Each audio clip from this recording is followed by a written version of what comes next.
Hello, everybody. My name is Aaron Canola, and welcome back once again to another edition of the Movie Battleground.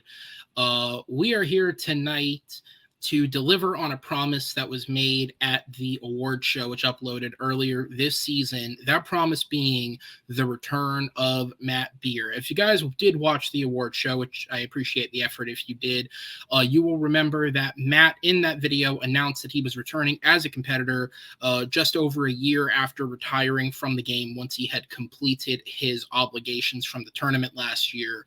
I don't really know what kicked it within him to want to come back. I just kind of got a message one day that said, next time you schedule matches, schedule me a match. And so I'm going to try and get the motivation out of him as much as I humanly can, because he's not fully here with us, technically, returning to the battleground with a record of 2 wins, 3 defeats, and 2 knockouts. He is one of the original co-creators of this game with me, Mr. Matt Beer. Matt, welcome back, sir. The last time you were in the battleground, I beat you. You're welcome. You are back with us, sort of, if you want to explain your situation.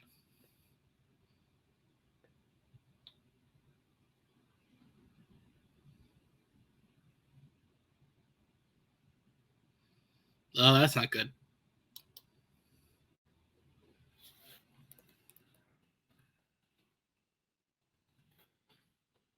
That's not good.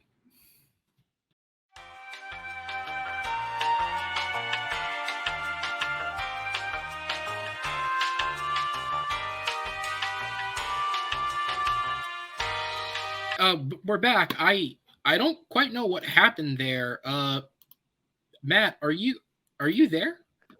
Yeah, going, Aaron. What? Aaron.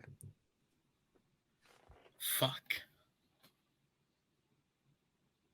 Guys, I'm sorry. This is the first time this ever happened. I don't know if we're actually going to be able to do the match tonight. I don't know what the hell's happening over there. Richie. Down. I don't even know what sentence that could form. What are you saying? Yeah. Yeah?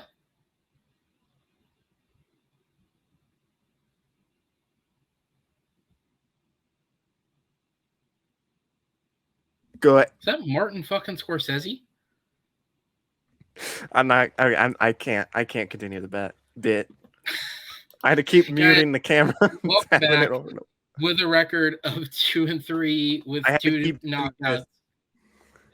Matt Beer, apparently joined by Mr. Martin Scorsese, who comes with a flying smart quote next to him. Yes, all right, Matt, which of course. Let's jump into this. What the fuck are you doing here? Just over a year ago, you made this whole big thing about how you were retiring, you were stepping away, it was all said and done, and now here you are back in the game. What made you want to return? I was bored. Simple as? Need something to do. Yeah. I got fired from a job. So I hope that's not true. I feel bad if I didn't know that. Yeah. It's worn out for me, but it's okay. Oh, shit. All right. That got dark. No wonder you need Martin behind you for inspiration. Yeah, he needs to help me. He needs to tell me that my life is cinema. So that got sad. Okay, I'm going to go to Richie now because his will be happier. Introducing the opponent here to grace Matt's return. Also entering with a record of 2 wins, 3 defeats, and 1 knockout. He is Richie Goodacre, back off his second win. Richie, welcome back, sir. How you doing? Yeah, pretty good. I mean, a lot of pressure on me to be happy now, but I'm happy. But no, yeah, good to be here. Yeah, we'll see how I do. I always get paired up with people who like musicals. I don't like musicals. We'll see what happens. To be fair, A, we're not supposed to say strengths, but B, I couldn't have guessed in a million years that he would pick that. So yeah. it's all good. All right, guys, let's go ahead and get into this match. We have literally wasted enough time.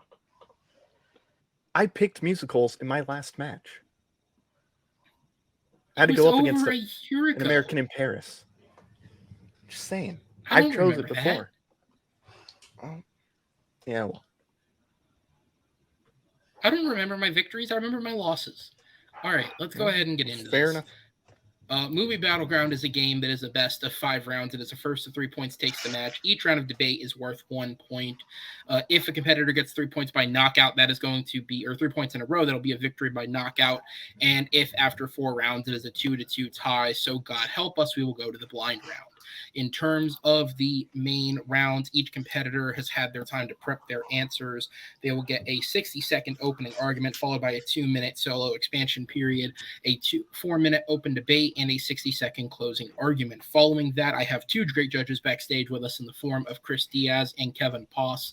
They will join me on screen to deliberate. If they do not come to a consensus, I will be the tie-breaking vote for this match tonight.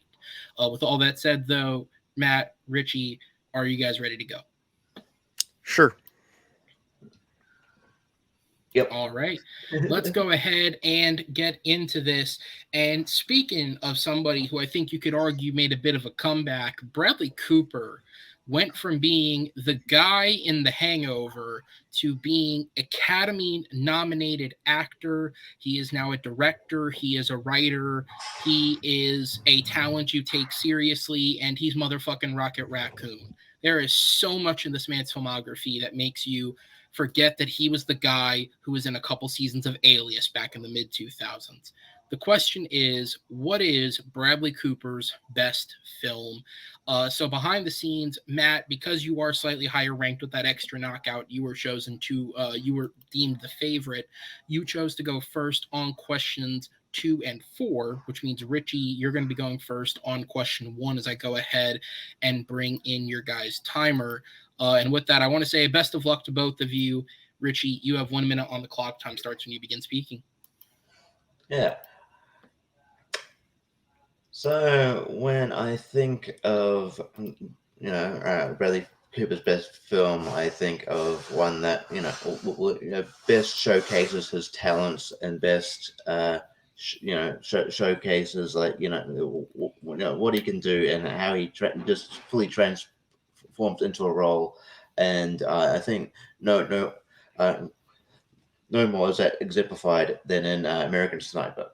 I think American Sniper is a great film of this sort of really hard nosed patriot guy Chris Kyle, who's very very menacing and I think Bradley Cooper just becomes this character, and it's a marvel to watch on screen. I think he does a solid job. And I think it's his best performance, and overall it is the best film, which I'll get into in the later rounds. So yeah, American Sniper.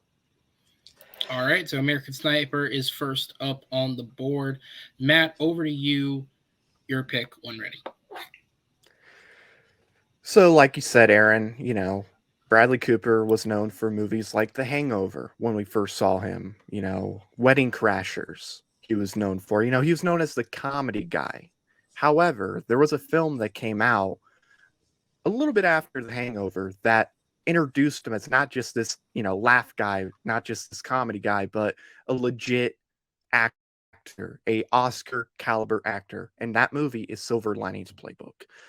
Bradley Cooper, in my opinion, gives his best performance in Silver Linings Playbook. It's probably the most challenging role that he's ever done, just with the mental illness aspect to it. He brings the comedy, he brings the drama, he brings the emotion. And then also, when you talk about it as a film, you have the best acting all around in this with, obviously each category being nominated for acting awards. I'll get into a little bit more later because I have 3 seconds. Yes, you do. All right. That is going to be time. Richie, back over to you. 2 minutes on the clock. Yeah.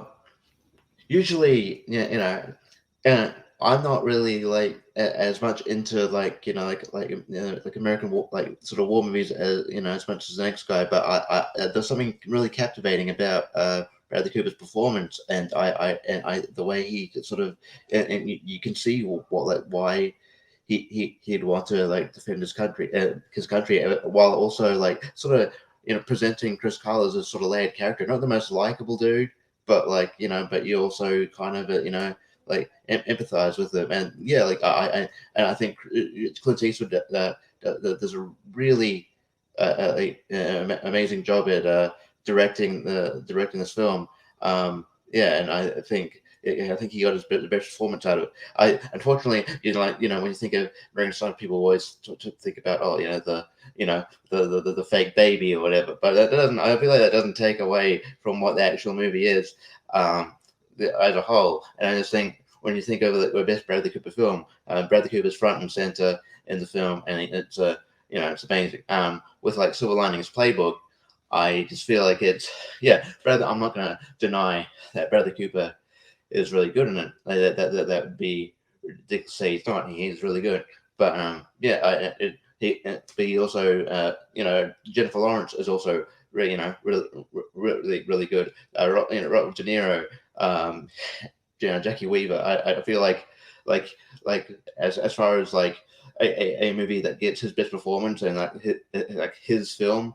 I think American Sniper exemplifies that more than Silver Linings Playbook. Even though I really do love Silver Linings Playbook, I think as far as a film, American Sniper that showcases his acting ability, I think American Sniper does that better than Silver Linings Playbook. So yeah. And that is time. All right, we're going to go back over to you, Matt, when ready. So when we're talking about best film, I think you have to look at everything that goes into the filmmaking, acting, directing, writing, just the whole process of making the film in general.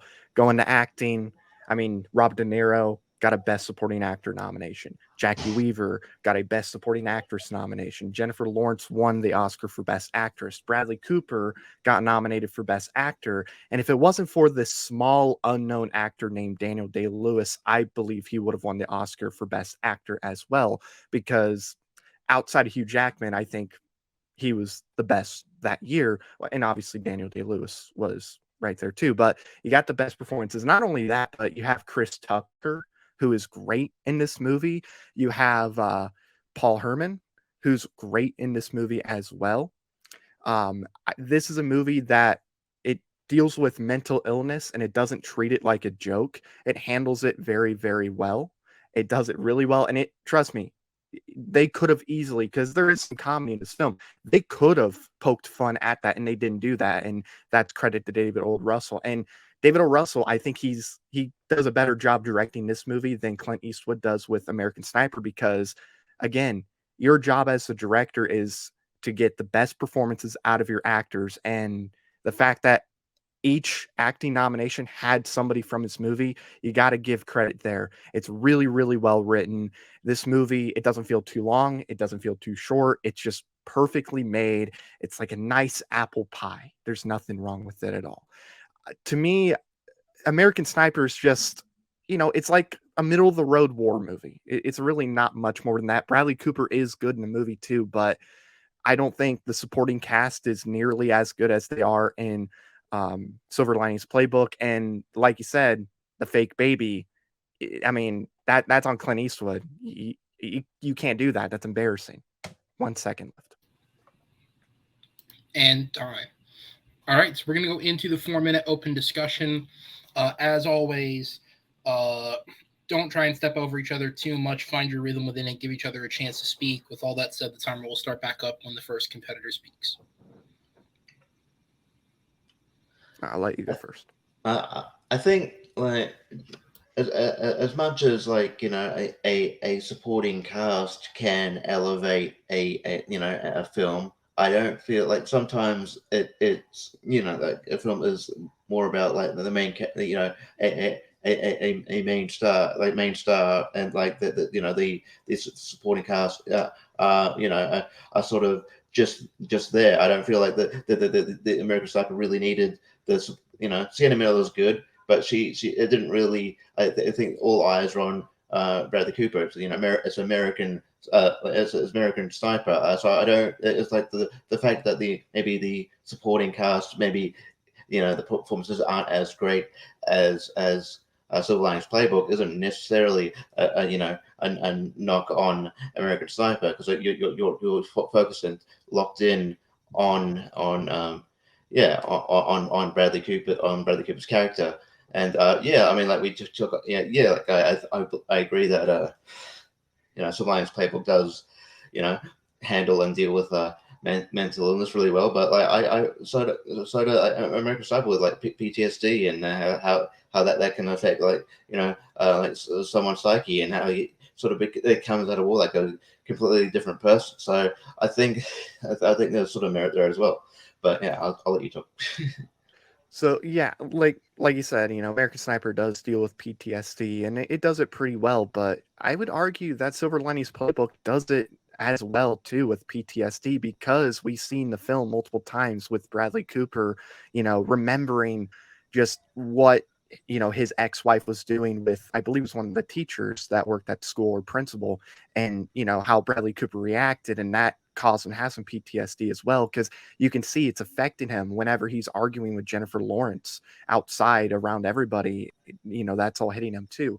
But to me, like I said, when you're talking about best film, you have to incorporate everything. And while yes, Bradley Cooper is really, really good in American Sniper, I don't even think it's his best performance. I think obviously Silver Linings Playbook, in my opinion, is his best performance, but also yeah, like A Star Is Born. I'm honestly surprised he didn't go with that, because I felt like he was better in A Star Is Born Yeah. compared to American Sniper. And you could have done the whole, he directed the movie as well, and that would have been a pretty cool thing. I But mean, to I me, originally didn't go Stars Born because I haven't seen it, but that's why I haven't gone with it. But yeah, I mean, and then like I guess the only thing I'd like to touch on is like obviously I knew going into it the baby thing would get brought up, but like it's like one little pivotal seat. Like I don't know if like people it was sort of brought up by like sort of the media before the film came out, and I think so the focus was always going to be on that, and yeah, it was a bit of a mistake, like by Clint Eastwood, but like I don't feel like it. It's such a big thing that that takes away from the overarching film. But yeah, and I just think it's yeah, like I guess I think both these films deal with PTSD, quite well. But I just think I just think as a tour de force performance, I think American Sniper is the best in cinematography that showcases what Bradley Cooper can do. right. And like I said, he's really good American Sniper, but I mean, he's able to capture like emotion and comedic timing, and the dramatic moments. He was able to do that perfectly in Silver Linings Playbook. And when it comes to Clint Eastwood, I think this was the film that showed me that we were getting to the end of his filmography, because he clearly took a step back compared to movies he did in the past, like Gran Torino and $1 Million Baby. And there's 3 seconds left on Unforgiven. There we go. Look at that. And time. All right, we're gonna go back over to you, Richie. You close first. 1 minute on the clock when ready. Yeah, I mean, I think like this is up there with Clint Eastwood's film. I think American Sniper is definitely it could be heralded a very a great and successful Clint Eastwood film, and just a great Bradley Cooper film in general. And I think it's a like I said, it's a tour de force of of Bradley Cooper's acting abilities, and you're focused merely on him, and he doesn't necessarily share the screen much with other characters. Whereas I think you could say great things about Bradley Cooper's performance in Playbook, but you can also say the same things about Jennifer Lawrence, and Rob De Niro. And I just think, like when it comes to showcasing his acting ability, American Sniper, I think is the one that people would go to. So yeah, American Sniper. All right, and then Matt, final minute.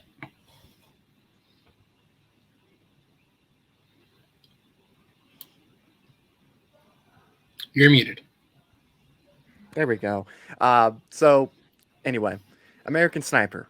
It's a middle of the road war movie.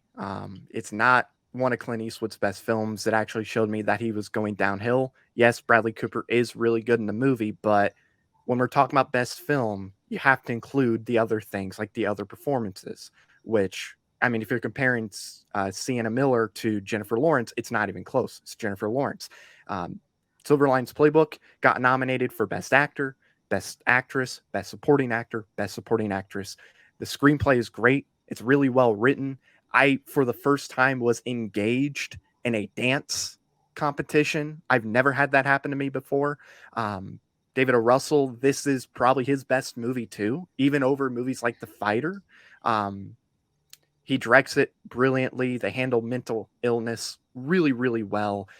Bradley Cooper probably would have won the Oscar if it wasn't for Daniel Day-Lewis. But again, American Sniper, not even his best performance, but we're going off of film. So to me, it's Silver Linings. All right. Great first round, guys. I'm going to go ahead and sit you in the back and bring our judges in. There is no fact-checking tonight because we're on a time limit, and I'm also trying to judge. So with that said, Chris, I go up to you. Who gets your vote, and what was the main selling point? You're muted.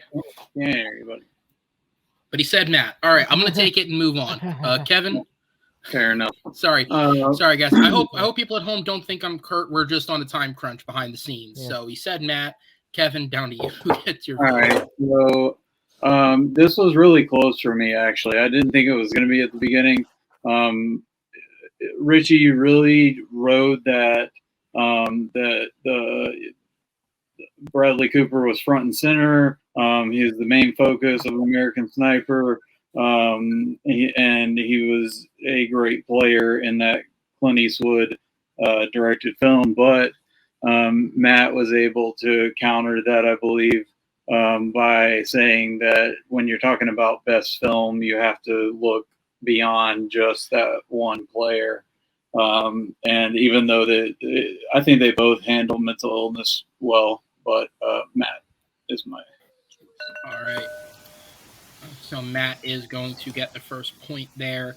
Guys, great job. I'm going to go ahead and put you in the back, and we're going to move on to question number 2.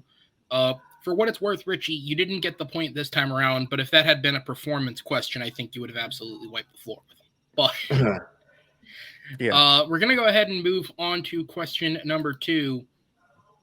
And this is an interesting one because Dave Bautista is many things. He's a former wrestler. He would consider himself a thespian.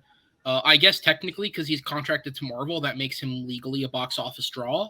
And he's also a man that's a part of franchises. The question is, pitch a sequel to a Dave Bautista film that is yet to get a sequel because he's got them, just not a lot of them. With that said, though, Matt, is up first this time around. So I'm going to give you the timer, and it'll start when you begin speaking.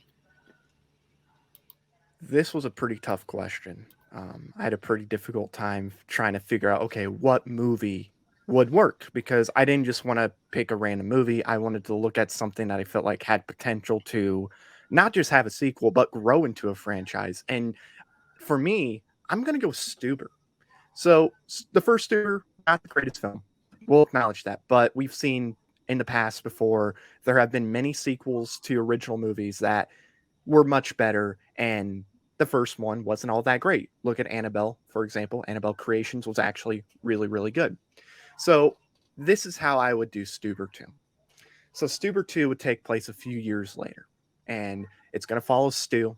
He's living his best life as an Uber driver, having a great, great life. and he's in a relationship with a beautiful woman named Taylor, who's played by Catherine Winnick. One night, when she's out with friends, she gets kidnapped by a friend of T-Ho, avenging his friend for what happened, who is played by Johnny Depp. Now Stu must convince Vic to help him get his girl back before it's too late. Look at that.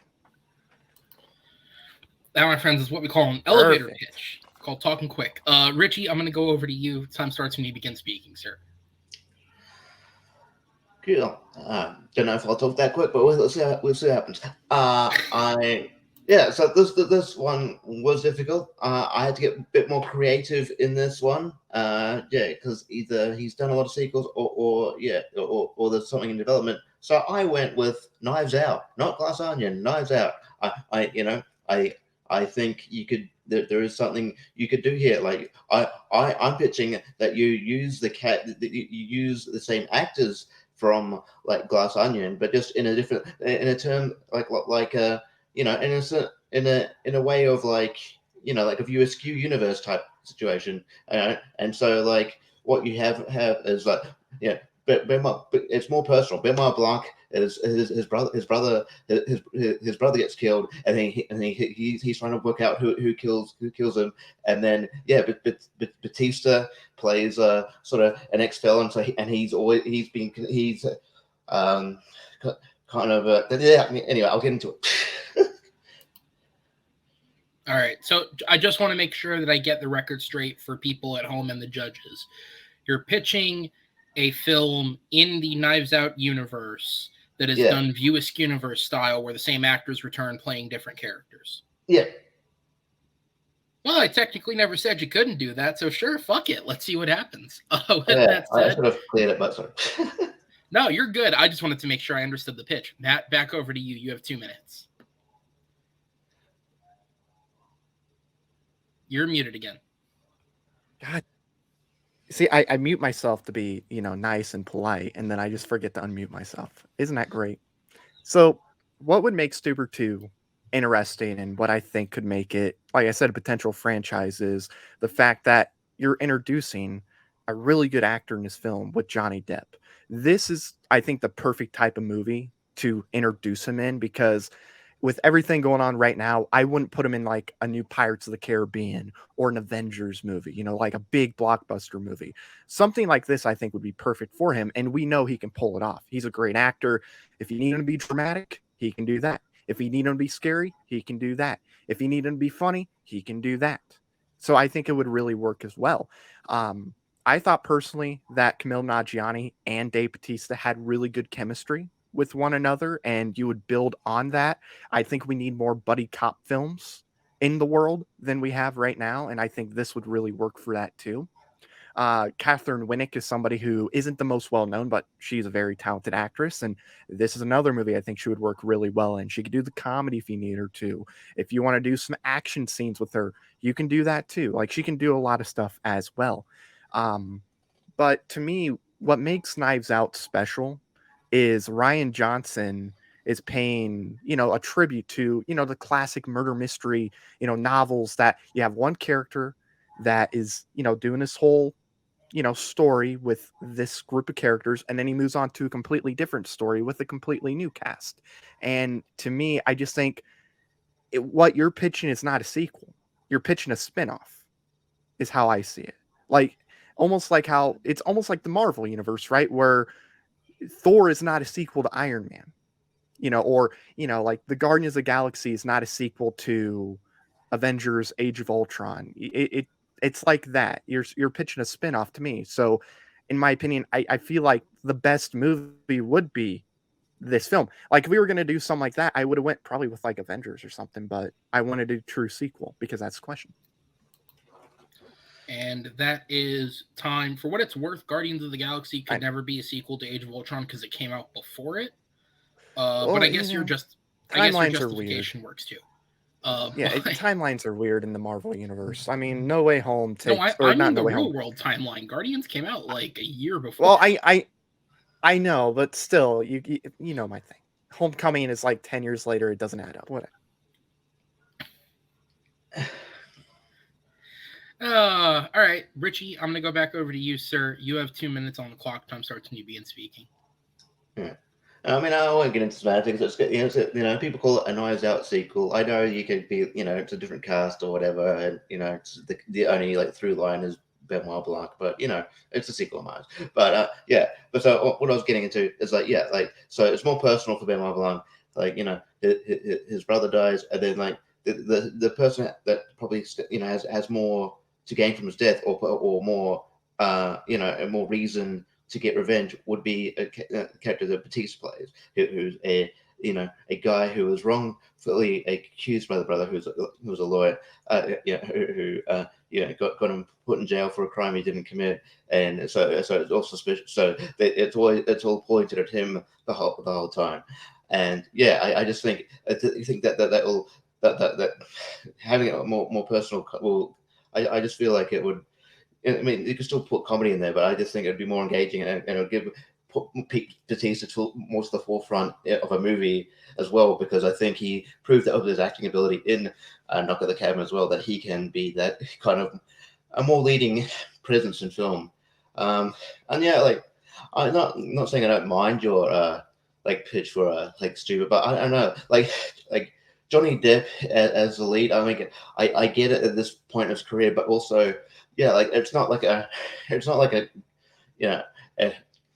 instant home run. Like for every, especially playing a villain, I don't know, for every maybe Jack Sparrow performance you get, you might get something way over the top like Mordecai. So it's you don't know really which Johnny Depp's gonna show up. I think he has to be. Yeah, sometimes he gets way too bogged down in his sort of weirdness, his kind of being eccentric to the point where it's sort of off-putting. So I don't know, it could be a point where it's just he kind of just chooses scenery. So I don't know. I'm not. I don't know. I'm not. That doesn't really sell it for me. Hand time. All right, we're gonna go ahead and get into the 4-minute open discussion period. The time, excuse me, Jesus Christ. The timer will start back up when you begin speaking. So I want to get to the Johnny Depp point real quick, because he threw in Mordecai and stuff. Johnny Depp, he'll go to that extent if the director tells him to go to that extent. He's somebody that he'll follow the direction of the director. The director probably is let's go really silly and stuff. So Johnny Depp, you can do that. Let's do it. But we know that if the director's like, hey, we need you to tone it down. We need you to be more dramatic in this scene, be scary, be angry. Johnny Depp can do it with spades. I mean, this is a Academy Award level actor. And again, I know there's the stuff that happens, off screen and, in the court stuff, but I feel like, again, this is that perfect movie, like a Beetlejuice 2 would be, because he was rumored to be in that, where it can introduce him, and you're going to get box office because you have the Johnny Depp fans out there, the guys that really supported Johnny Depp that would go see this movie. So you're getting more money with Stuber 2 just for having Johnny Depp in that movie alone. But again, we're going to build up. You sort of can't deny though that he is sort of I mean, just before the Amber Heard stuff, he is definitely typecast as this guy that plays these eccentric sort of characters. So I mean, I thought people are sort of growing tiresome about that. Even I mean, Mordecai notwithstanding, obviously, with all the Tim Burton stuff. So it's just cool Johnny Depp's in this. Oh, he's going to play a bad guy. Oh, he's just going to play sort of a very over the top bad guy again. Oh, we haven't seen. Oh, but yeah, we haven't seen that before. I mean, I people might flock to it to go for Johnny Depp, but I don't know. I just think maybe I don't know. I think the days of people going because of a certain movie star. I don't know if that's the thing. I don't think if you put Johnny Depp on the post, people are gonna instantly go to the film. To be honest, and maybe if you and not partly it's not just because of him. It's just because I don't know if there was much interest in Stuber 1, and then I don't think it's putting Johnny Depp will be this saving grace for it. But and I don't know. At least I think I think Batista's got a lot of got a lot of good goodwill with the with a great franchise like Knives Out. And so I think there'll be definitely more interest there, and more. And I think people after Knock at the Cabin, people want to see him in a more prominent, more sort of serious role, I guess. I mean, he's done the serious stuff before too, in Dune and in Blade Runner 2049. Like, he's done serious roles before, and I mean, some people would go like Blade Runner 2049, not the biggest film, but like Dune was a movie that a lot of people saw, and he's going to be in Dune 2 as well. But to me, I just feel like the magic of what makes Knives Out special is the fact that you have Daniel Craig. He's in one film with a bunch of other actors, moves on to another film with a bunch of different actors, so on and so forth. It'd be like this. I just don't think this would work as well. I don't think as many people would be interested in seeing, a spinoff with these characters, Plus, the last Knives Out wasn't as beloved as the first one. I know it got an Oscar nomination, but when you look at audiences, they weren't as big on this one compared to the other one. I don't think as many people would care about seeing kind of a spin-off in the Knives Out universe with, these characters. I feel like with Stuber too, it's a film that, again, you put Johnny Depp in there, it's going to bring in box office. People love Johnny Depp. And this is the first film since all that happened. So that's going to help right there too. You're going to have that chemistry that worked really well in the first Stuber movie with Dave Bautista and Kumail Nanjiani. You have a lot of fun with that. And the timer is moving really fast. Like that was weird. That was weird. It was like 10, 9, 8, 7, 6, 5, 4, 3, 2, 1. It was weird. That threw me off. You're welcome. Like I have any control. With that said, we're going to go back to you, Matt, because your closing is up first. Time starts when you begin speaking. So again, I think when we're looking at pitching a sequel to a Dave Bautista film, for one, I think box office has to be factored into it, just interest of the audience. And to me, when it comes to Knives Out 2, doing a spin-off with, these characters that are, or these actors playing different characters, I just don't really think many people would care about that. Like I said, Knives Out 2 wasn't as beloved as the first one. But when it comes to Stuber 2, you're automatically going to get that box office because of Johnny Depp.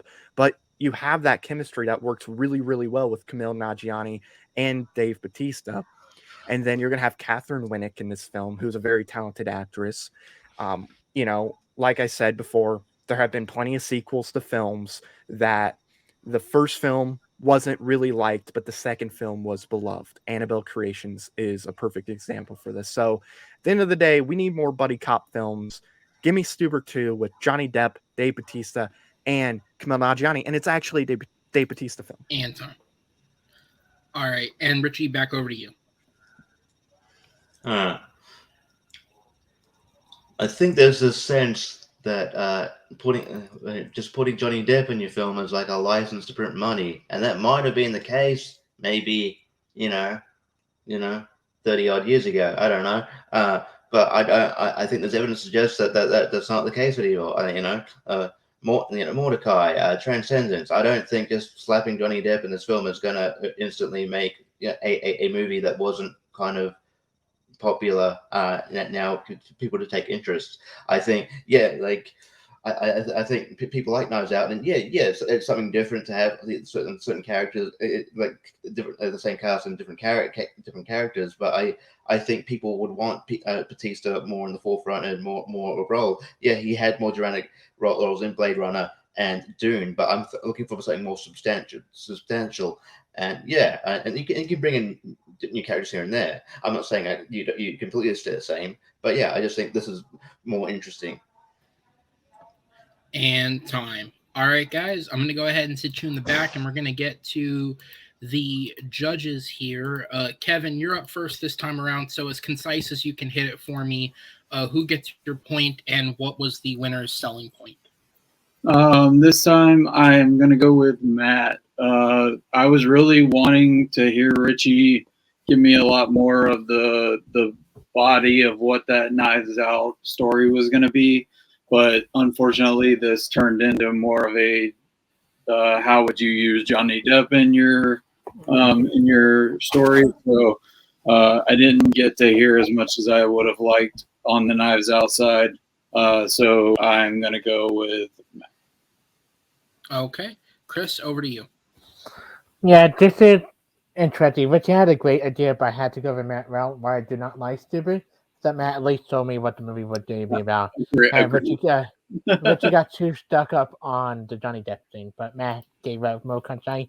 I thought Richie had gave up more. Interesting idea. We'll give Richie that. Why? All right, so Matt is going to take that one. We're going to go ahead and move on to question number 3. And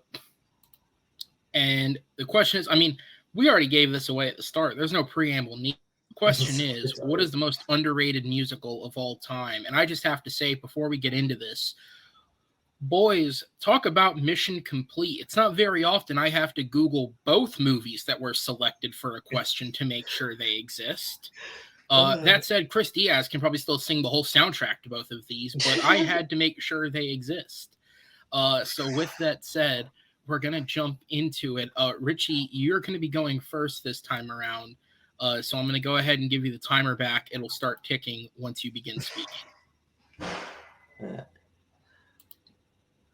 So yeah, when I think of underrated, I think of a movie, obviously a movie that's not talked about when you talk about musicals, and a movie that's not on, you don't see many lists, and I like movies that sort of defy convention, and so that's why I'm going with the Bjork film, Dance from the Dark. I think this film is fantastic, and it's almost sort of parodies in a way, like the upbeat nature of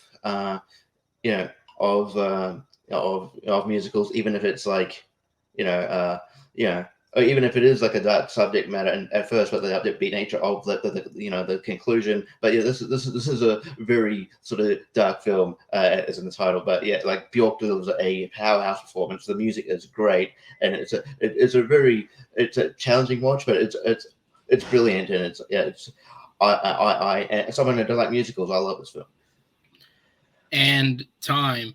I just have to say, I was making a fucking joke, but he's nodding in the background like he does recognize the movie. I thought it. All right, Matt, let's give it round number 2. Let's see. Time's up when you begin speaking. And you're muted again. I am so glad. I was on the phone. That's why I muted. I am so glad I watched the right movie, because I almost watched Dancers in the Dark that came out in like the 1930s, and that would have been wrong. But I watched the right movie. Thank the Lord. So when I think of most underrated musical, because this is a good question, this was a tough one. The most important thing to me when it comes to that is, what is a musical that is underseen, that not a lot of people talk about, that the general audience would come out and mostly be like, yeah, this was a good movie. I enjoyed it. I had a good time. And to me, London Road is that movie. This movie is the definition of a film that has barely been seen by anybody. It made $363,000 at the box office. Nobody saw this movie, but it's a really good movie with a great Olivia Colman performance in this movie. You have great musical numbers in this film. I thought he did a really good job blending the musical numbers with the story, so I'll get more into it later, because I have no idea how much time is left. Because I'll get every. I have never been so interested in a judge's reaction. By the way, his reaction was to pick up his phone and start Googling. So I'm going to presume that he does not know what he's this like, movie what is this? I'm telling you. He's probably seeing if I'm right. I'm right. I looked up. Well, Chris, don't bother writing on your whiteboard. I'm not going to be able to read it, but we will talk to you afterwards. Richie, back over to you. Time starts when you begin speaking. Dance from the Dark is just a fantastic movie about this woman who's like got this condition, and she's slowly but surely like losing her sight, and the you talk about like memorable, like one of the hallmarks of a great musical obviously is like memorable music numbers and memorable songs, and when she's singing I've Seen It All, when she's can barely barely see the world around her, that's so like heartbreaking, and you feel you feel all the emotion pouring out of the voice. It's amazing. Yeah, and London Road, it is good. I do find it a bit jarring though. It's like a musical about like a real life serial killer dude, and like it's like it's like yeah, it's almost like documentarian in its like presentation, and like I don't know, it's a bit strange. I don't like. I think there's been, and if you, I mean, I know you say like the audience like sort of liked it, but not to go the Rotten Tomatoes route, but there's sort of like I feel like there's a disconnect between the critics and the just the general audience. Like it shows that like a lot of people that sort of didn't really get this film because I don't know, it's just really it's really sort of a really weird subject matter to do a musical on. Yeah, like while I agree the performance got good, it is a very yeah, I found I found it to be a very bizarre watch in my opinion. And yeah, it's also a movie like I think you need to sort of maybe watch multiple times in order to sort of get a consensus about it. But yeah, I can definitely understand why people wouldn't sort of gravitate to this movie initially. But yeah, so I don't know. I just think Dancer in the Dark sticks with you more than London Road would. And time. All right, Matt, we're going to go back over to you. Time starts when you begin speaking.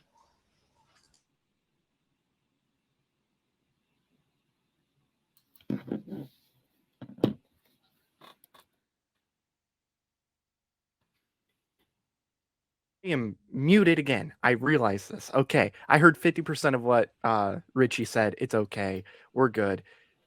So, London Road, again, very underseen, not talked about very often at all, which to me, I think that factors into underrated for sure. I think I like the way it's shot. Like, as the film goes on, it's like going through these interviews. And like I said, the music and the numbers, just the way they're blending it in with the story, I think it's really cool too and pretty unique. Great performances in this film, mainly from Olivia Colman, but the supporting cast I thought was really good as well, and including Tom Hardy. I thought Tom Hardy was quite good in the film too for the little bit that he's in it. And Rufus Norris, he does a really good job with the movie. And he never, because the main story is pretty dark because it's about, it's this town where there's these 5 girls that, are killed, and it never gets too dark. You never feel depressed watching it. I feel like that's something that you have to give credit to Rufus Norris for, because he does a really good job with that. Dancer in the Dark is a movie that I just don't see a whole lot of people enjoying. And look, Lars von Trier, he's a very unique director. Not many of his films are going to be enjoyed by most people. It's like Antichrist and Nymphomaniac and Dancer in the Dark. It's not going to happen. I felt depressed watching this movie, which is something I don't want to happen when I watch a musical. I don't want to feel depressed. That's not really the genre I feel like that's appropriate for. I don't think he does that great of a job not making it feeling depressing. You know what I mean? It feels depressed. It's sad. It's like it just pounds you in the head over and over again. And to me, I don't really like that. And also I don't know. The way it was filmed, I'm not too big on either. The performances are fine. Like there's nothing wrong with the performances, but I don't see this being a movie that many people are going to like. I think it's properly rated. However, with London Road, I think it's underrated, and that's going to be time. I hope my audio went through well. Yeah, your audio is coming through fine. Can you hear us? Okay. Yeah, I can hear you. It's just when I had my video on, it was like super staticky when Richie was talking. So I was like, oh, we're going in blind. No pun intended. Okay, all right. So we're going to get into the open discussion. Time starts when the first competitor speaks. Like you say, like that like sort of being Dancer in the Dark being kind of very depressing is probably not an appropriate tone for a musical to take. But I don't know. Like I like that. I think with the right direction it can work. Sweeney Todd is not the most uplifting film in the world, but it works. But and like if you want to go, if you want to talk about like inappropriate, the London Road is based on is based on a real life like serial killer. I was literally in UK when this was happening, so I never thought, hey, yeah, like this will make a good musical one day. Yeah, but so yeah, I don't know. It's very jarring. I understand the performances are great, but yeah, it's a very weird movie. And like I said, that I think there's a disconnect there between the critics liking it because like it feels like a very experimental film. I think the critics liked it, and I think a lot of the general audience was like, okay, I don't know what's this. I don't get this, but yeah, yeah, I don't. Yeah, I think it's just weird. I think it's having Stephen doing a musical that a killer like Stephen Wright. It's an odd choice, but like I didn't dislike the film, but yeah, I think it's perfectly rated. I don't. Yeah, I think you have to be in the right mood to watch this film. I mean, you have to be in the right mood to watch Dance in the Dark, but I feel like you get more out of Dance in the Dark. Where when you watch London Road, you're just like, okay, what the hell was that? Well, the Sweeney Todd thing, yeah, it isn't the happiest thing. It's not, a movie like, I don't know, Singing in the Rain or something like that. But I still think what they do a good job of Sweeney Todd is they are able to not make it feel too depressing. You could still go into it and leave and not feel like you got to go to therapy like you do with Dancer in the Dark. I was thinking about getting a therapist after watching Dancer in the Dark. It's so depressing. And like Lars von Trier, it feels like he wants to be controversial with a lot of things he does too. And I feel like that affects his film. I just don't think he's the right man to direct a musical. To me, it doesn't work. I don't think he balances the tones all that well personally. And yeah, like it's London Road. It's a dark story, right? It's serial killer in London. Yeah, it's not really a happy film, but they do a good job making it entertaining, making it hopeful. Like there's some hope in that movie and stuff too, like at the end and whatnot. It's not depressing. Yeah, there's depressing moments, sure, but I mean La La Land has a depressing moment at the end when, Mia and Seb don't get together. So I just feel like when you talk about these two movies, I think London Road is better balancing the different tones. I think you get better performances in that film than you do with Dancer in the Dark. Not a lot of people talk about London Road. More people talk about Dancer in the Dark because of the director. It's just a movie. I think if you sit down with 10 people and you show them both movies, they're going to come out of London Road enjoying it more because they're not feeling depressed. And I know, they're but not feeling sad. If you're used to seeing Lars von Trier's work, I don't think you would. Or if you like the music, I feel like if you're a musical fan, you like the music, it doesn't, and if you're feeling depressed, like you still might like the movie. I think that the musical numbers, hold up. Like I've seen it all, like in the musicals, which is basically just parodying like the kind of light nature of musicals. Like I don't, like say like that there's good music in it, but like I don't know, like you haven't mentioned any like what the names of the songs on London Road are. So yeah, I think that's a good movie. All right, so we're gonna go into the closings. Richie, you are back up first. Timer starts when you begin speaking. So yeah, Dance in the Dark is a underrated musical. No one talks about this, especially even in Lars von Trier's filmography. And you've got great songs. Like I've seen it all. That harrowing scene I mentioned before. You've got in the musicals. You've got overture. You've got the overture. So you got New World. It's a great. It sticks with you. That's what Lars von Trier's film. They stick with you. I feel like with the London Road, you would watch it and just be like, okay, I don't, what the hell? I don't know where they're going with that. That's a weird movie to do. I don't, like, talk about inappropriateness. I don't think a film, a real life serial killing, is an appropriate topic for a musical. Yeah, and I was there. I was like I said, I was in UK for this. I didn't think, hey, this would be a good musical, but Dancer in the Dark is. All right, and that is time. And then Matt, back over to you. Final minute. So again, Dancer in the Dark. Oh yeah, okay. I'm not muted, thank God. Again, Dancer in the Dark. It's a movie that most people are just not going to enjoy. At the end of the day, that's what you get with Lars von Trier films. It's just not going to be enjoyed. It's a decent film, but to me, like the cinematography example, not big on at all. It honestly looked like a high school film watching it, just the way it's shot. So I wasn't a fan of that. The musical numbers are okay, but they don't really stand out, in my opinion, not as much as it does in London Road anyway.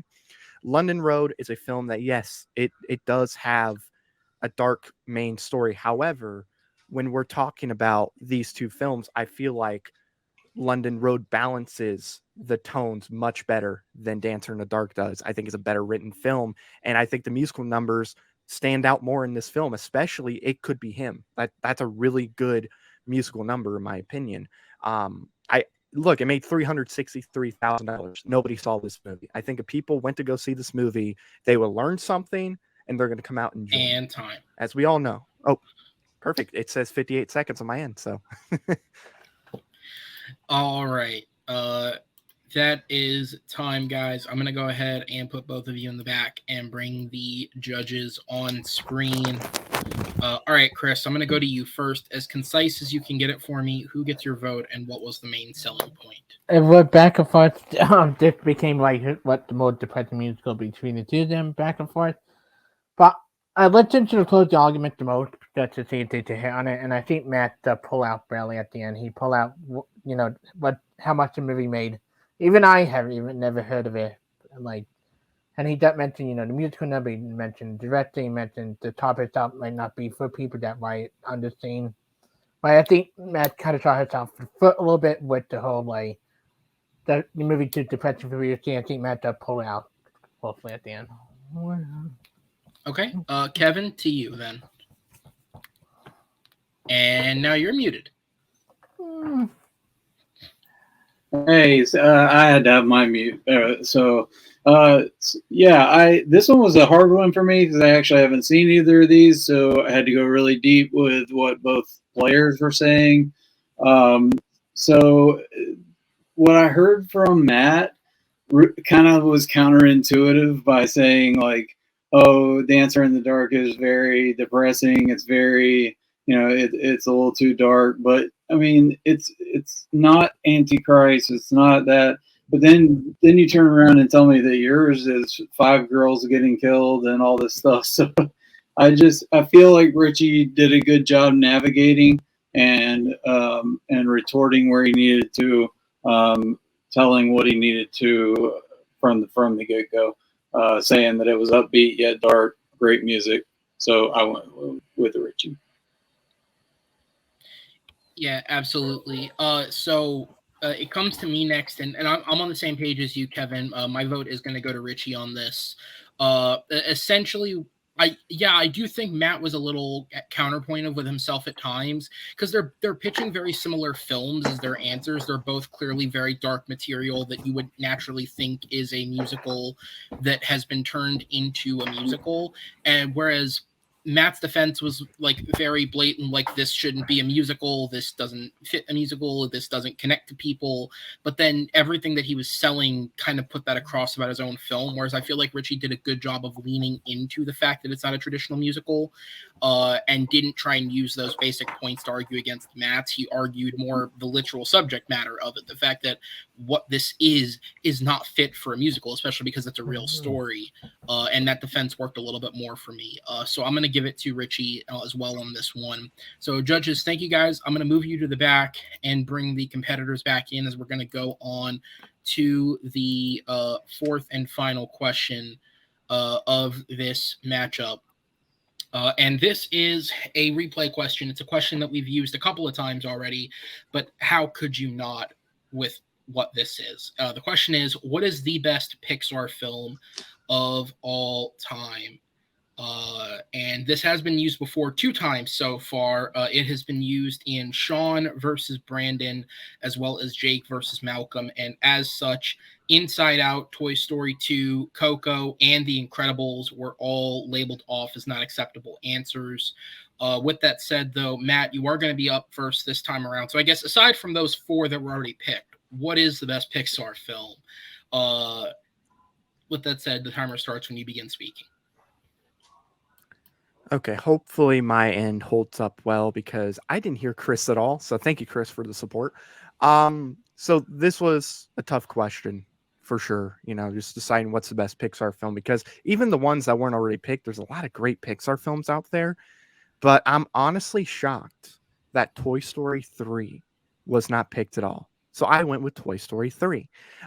This is a film that was anticipated for 11 years, had the near impossible task to not only complete the greatest animated trilogy on a high note, but also it had to satisfy everybody who had these just way too unfair expectations. They were so sky high, and this film exceeded those expectations, and it closed out this trilogy and made it not only the best animated trilogy of all time, but one of the best trilogies, period. So I'm going to go with Toy Story 3. That is my time. I might have to go upstairs in just a minute to get my food. So if I disappear, that's why. All right. Finished with time to spare and able to give us a reasoning for his disappearance. Not that we'd ever know. You're not on camera. Also, for those watching at home, I'm making a creative decision to leave the timer big just so that Richie doesn't have to take up so much of the screen. We want to be able to, well, let's just stare at the timer for a bit. Look at that pretty background that Kevin's wife created. Look at it. We're going to go up to you, Richie. Time starts when you begin speaking. Yeah, so I was looking forward to I was hoping I would get to question 4 because I was looking forward to this one because I'm actually surprised this one hasn't been taken either, because you don't get Toy Story 3 without the first Toy Story. I'm shocked that this wasn't taken either. And you talk about like expectation, expectations.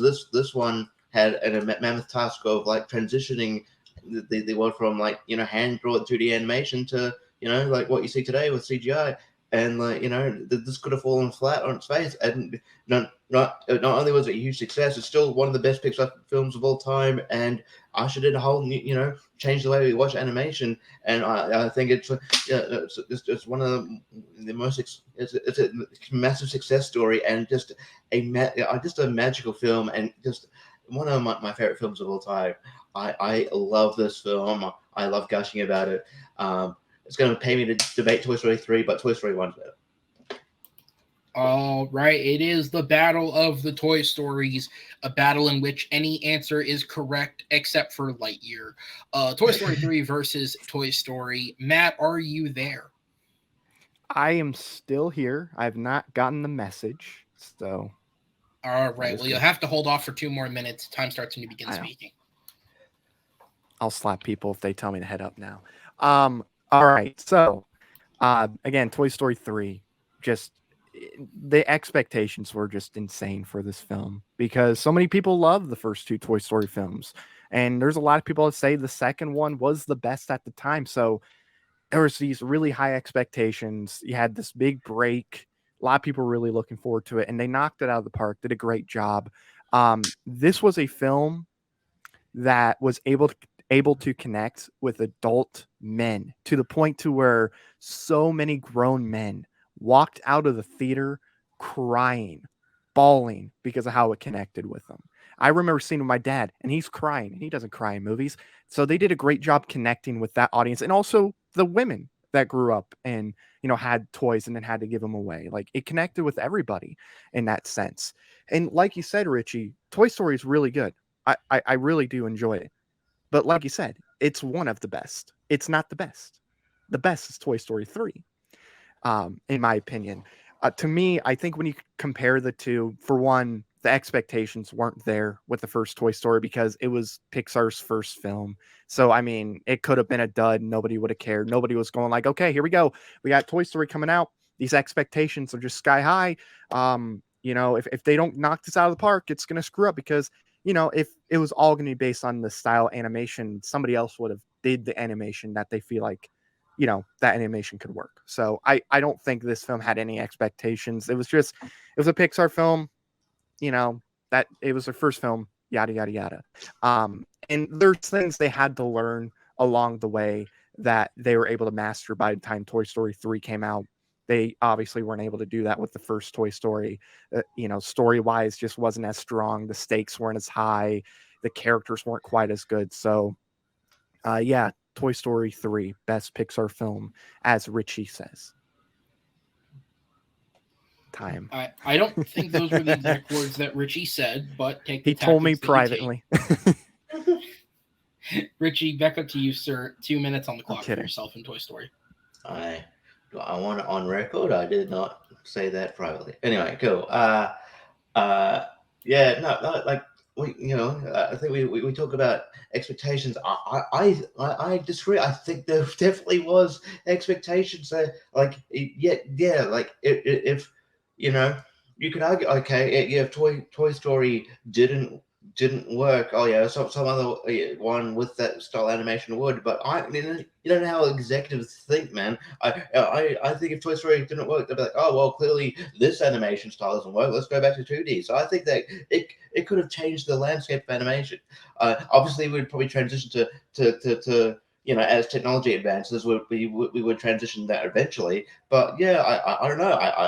I think the landscape would be a lot different. But I just think the emotional beats in Toy Story are still there. When they when they go with that, trying to find Andy, they get lost. The kind of they had to settle the differences between Tom with Woody and Buzz, and having to get along. And I also think it was sort of I think Toy Story was one of those movies that was sort of revolutionary in the sense that you started having big name sort of actors do sort of voice work with Robin Williams and Aladdin, but no, it wasn't really known to, animation wasn't really known for its big casts to make a foray into sort of voice work. And I think Toy Story changed that with Tom Hanks and Tim Allen, who was just probably known for at the time for Home Improvement, and this but now when you see Tim Allen, he is Buzz Lightyear. I know Chris Evans notwithstanding, but he is Buzz Lightyear. And I think I think it was emotional, and I'll get into it in my 4 minutes. But yeah, it's great. I don't think anybody is calling Chris Evans Buzz Lightyear. They would have had to seen the movie in order to make that justification. Matt, are you with us? Yeah, it's a nope. Depending on how long it takes him to get back, this may or may not get edited out. Let's see.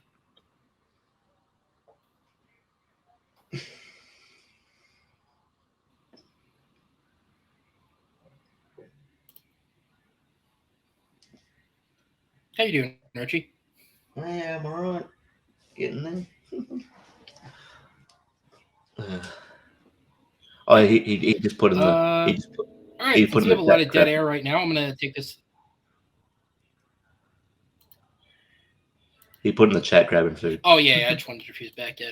I'm going to take this opportunity to go ahead and promote some matches, guys. We've had a lot of great matches go up over the last couple of weeks.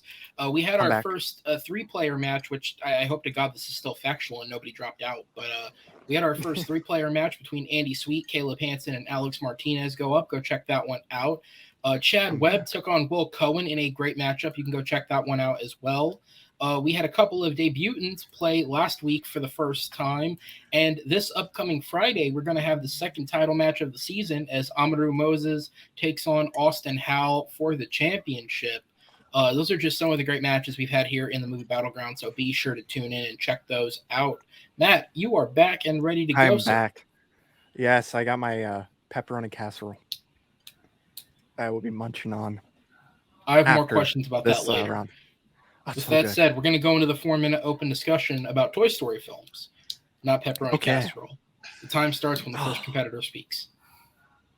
All right. So let's put expectations aside, because obviously the expectations, it's in Toy Story 3's favor, and it's not even fair to compare it to, because it's like one film that came out, the first film, compared to a film that's a part of a beloved trilogy that was coming out over a decade later. To me, comparing these films, I think the characters are better in Toy Story 3 than any Pixar film. They introduced a bunch of really cool characters like Trixie and Mr. Pricklepants, and then, of course, Lotso the bear, who is the best villain in any Pixar film and one of the better villains in any animation film, period. I think when you compare him to Sid, as far as characters, Sid is like one note, right? He's just this one note. He's the same guy pretty much throughout the entire movie. He's just a kid. He's a kid that wants to destroy things. Lotso starts out as this like really nice, lovable, sweet character, but then we learn more about his past, and we see him develop more and more, and he becomes this like psychotic character that is willing to let the toys die. Like he's like, oh, thank you for saving me. Yeah, you're dead still. Like, I'm gonna kill you. I just feel like the progression that we see with him from when we first see him to the end is much stronger and better than with Sid, because Sid is the same character. He's just one note. There's nothing interesting about Sid. He's a dumb kid. Okay, I've met many Sids in my life. It's just he's just a one note character. I don't know. Like I don't know. I'm not sure if like Sid's a one note character. We don't get like sort of an exploration into Sid. I do think he's. Maybe it's not like as the series goes on, you get to like when you introduce more characters, but like I don't know, like but I feel like the first one, like, but I think the more memorable characters people always go back to are obviously the ones that stay with you from the first one, like obviously you got your Woody and Buzz, but they're notwithstanding, but but then you got your Rex, you got your Ham, you got your you got your Slinky. These sort of other side characters that come in, I think like that they're cool, they're memorable, but they're not. I don't put them above anyone that's all the great ones are introduced in Toy Story. So I don't. Like I guess if you compare like bad guys, sure. But like as far as like other characters, I'm not. I'd probably disagree there. But I don't know. I just think that like the I think that and Toy Story doesn't need all as the sort of universe expanded it could introduce all those characters, but so of course you're going to have like other cool other characters, but like to have like all these other sort of original characters, I think I don't know. I just don't know if it's like a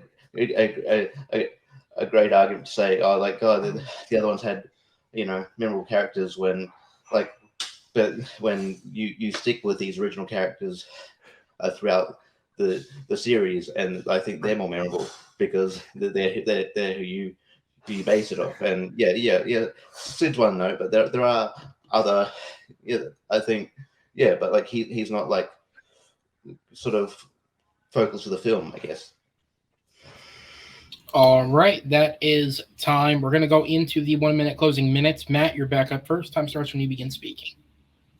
So characters real quick, so that's what I wanted to point out. I feel like let's talk about the characters that are in the first one and the third one, the same characters. I feel like the chemistry with the characters are much stronger in the third one compared to what they were in the first one.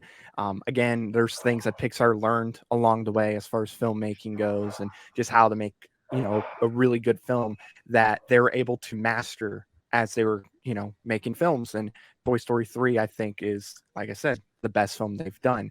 The characters are better, not even just the new characters, but just the characters we've known since the first one. They're better in this. We get the best moments of Mr. Potato Head in this film compared to the first one. Same with Buzz. this one, it teaches everybody that they have to grow up. Even Andy, we learn he has to learn that he has to grow up, and they do it really, really well. Made a bunch of grown men cry. You have the best villain in the entire series and in all of Pixar in this film. It's the best written film. It's the best directed. Yeah, it's 3 seconds. That's a lot to go into with a minute. And time. All right, Richie, back over to you. Final minute on the clock. Time starts when you begin speaking.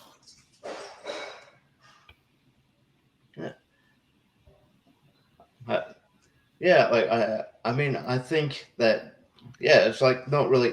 Yeah, the chemistry between characters might be a bit better as things go on, but it's like with any friendship, chemistry builds later on. But in the original one, obviously the chemistry is not going to be as there, but. Yeah, I don't know. I think that the first one still has really important lessons about like accepting differences. I think that the sort of overarching story with Buzz, this new and trying to kind of accept the sort of the different the total polar opposite characters of Woody and Buzz.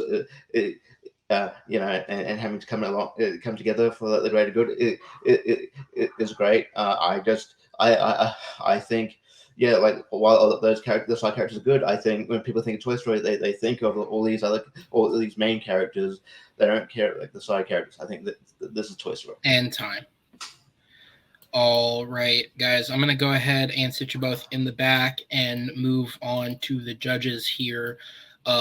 Kevin, you are up first, sir. As concise as you can get it for me, who gets your vote and what was the main selling point?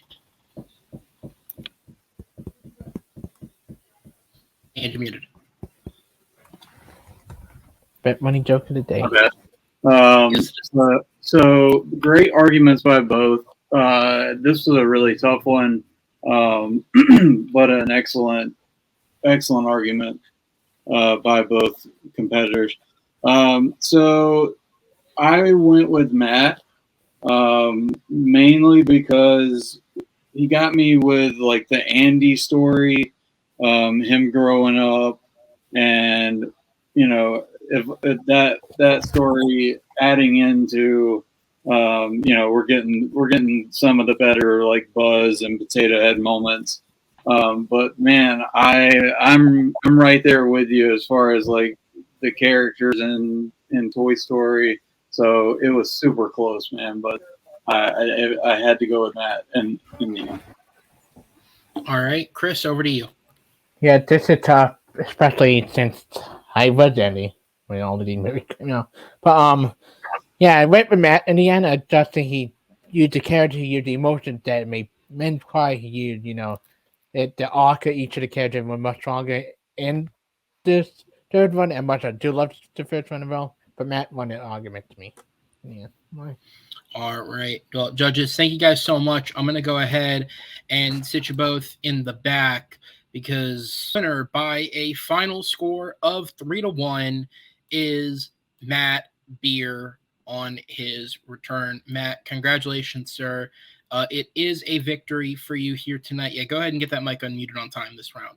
It is a victory. Unmuted. Now we're... What the hell is going on? Okay. Stephanie Shu, she was celebrating the Oscar win, so I wanted to bring her in so she could celebrate too. What happened to her? Never mind. Congratulations, sir. Obviously, you are back in the battleground. You were able to pick up a win, a hard-fought win. Richie definitely made you work for it. More than your other wins, because obviously you had that weird anomaly where both of your wins were knockouts. So anything that wasn't a knockout prior to this was a loss. So Richie made you work for it. You were still able to come out on top. How are you feeling after that? Feeling good, as soon as Richie got the point, it's like, well, he's probably going to win now because my only wins can be knockouts, and that's not going to happen this one. So, but no, Richie did a really good job, very, very good opponent, very tough opponent. I'm glad that I was able to play somebody as good as him instead of, somebody else I played and knocked out that didn't know the rules of Battleground, that kept interrupting and didn't let so-and-so talk for 2 seconds. At least Richie allowed me to speak. I'll let you guys figure out who that is, but no, Richie was really good. Yeah, But no, Richie did a great job. He did not tell me privately that Toy Story 3 was better. He did not do that. I will admit that. But no, it was fun. I'm glad my hotspot worked for the most part. That's true. There were intense internet. That bit at the start wasn't a bit. There were intense internet issues at the start of this. It was not a bit. So I'm gonna say, so obviously you're back now. I'm assuming this wasn't a one-time thing. I'm assuming you're back. Yeah. All right. So what are you looking forward to now moving forward, going into your next match? Well, now I have I guess a 500 record, 3-3. I don't have a losing record. So I'm looking forward to, having a winning record. That'd be nice to have a winning record instead of a losing record or a, 500 record. So that's what I'm looking forward to. And I'm looking forward to eating my pepperoni casserole. Absolutely. Well, you go enjoy that, sir. I'm going to sit you in the back. Till next time, take care of yourself. You enjoy yourself some pepperoni casserole and Stephanie Shu. I'm going to bring Richie in, and it was definitely a hard-fought effort. I think, and I hope you take this as the compliment I mean it to be. Of the losses that you've had so far, I think this was your best performance in them, in that I do think it was contentious, and I do think you guys were very neck and neck through a lot of those. For what it's worth, I had you getting some of those points that you didn't get.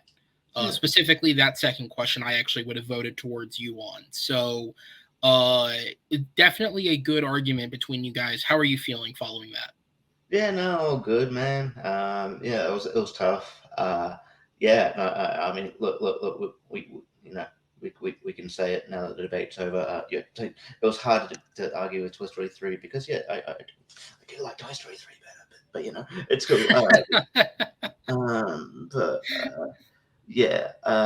So that was difficult, but I thought I made a good account of myself. No, look, I'll be back. I might just be a bit. I do hope to get a winning record at some point, but it's got to put it all together. I'm definitely getting better here. I thought, it was sometimes it's definitely hard to debate debate against movies you love because you're trying to, no, it is. It's no matter what your approach to it is, whether you're like a Henry with it, where I mean. Henry said it publicly. You can never take what he says in the Movie Battleground as his actual opinion. He will just blatantly lie as convincingly as he can in order to sell you on the idea of the argument. Or if you take a more nuanced approach towards it, in just kind of finding the truth in what you can nitpick at the film, it's a skill that sort of you learn with experience. And obviously you're still newer. You came in part of the way through last year, but you've had a good number of matches in that time. And there is clear improvement on your behalf here. So I do look forward to having you back in the near future. With that said, though, we won't hold on to you any longer. In terms of real world, we're recording this at WrestleMania, so Richie's going to have himself a better time than he's had here.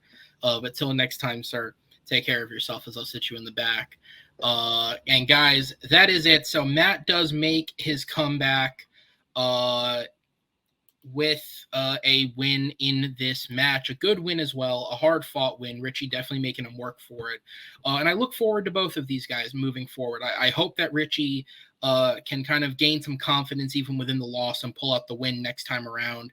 And I think Matt will obviously feel good coming back after a long break off on a win. We've seen even more recently players who had a long gap period. Henry Sanchez came back after that gap after losing the title, and he lost to Pez. Jeremy Adams came back after taking off since like last August, and he was a little rusty coming into it against someone like Marr, who was a lot fresher. So I think Matt will feel good about getting that win. With that said, though, guys, on behalf of everyone here, I want to thank you for watching. I want to thank again my competitors, Matt Beer and Richie Goodacre, my judges, Chris Diaz and Kevin Poss, for being here with me. I want to ask you to subscribe to the channel, like the video, drop a comment, and stick around. As I said, this coming Friday, we are going to be uploading that second title match between Amaru Moses and Austin Howell, and we have so many more matches for you guys. So with all that said, on behalf of the team here, my name is Aaron Knoll, and we will see you next time. Take care, everybody.